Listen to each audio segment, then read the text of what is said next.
Patay ang rider ug minor de edad nga angkas niini human nabangga ang gisakyang motorsiklo sa kasugat nga delivery van sa Alyosan, Cotabato. Samtang angol ang lain pang back rider nga minor de edad sab.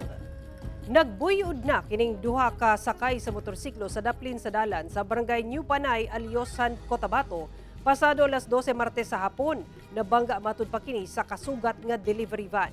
Nailhan ang mga biktima nga 19 anyos kinsa driver sa mga motorsiklo, estudyante ug residente sa Carmen, Cotabato, ug back rider nga 15 anyos kinsa estudyante sab.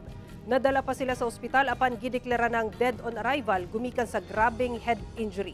Samtang angol ang laing back rider nga estudyante sab nga nag-edad og 13 anyos.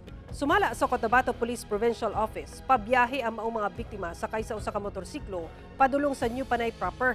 Apan nawadan matud pa og kontrol ang driver niini ug na-overshoot sa blind curve ug pabahadang bahin sa dalan. Apan nakauni ini ang pikas lane nga dunay kasugat nga delivery van ug nabangga.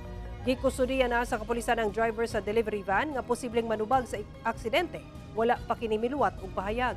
Ginasuta pa sa kapulisan ang kinatibuk ang danyos sa insidente.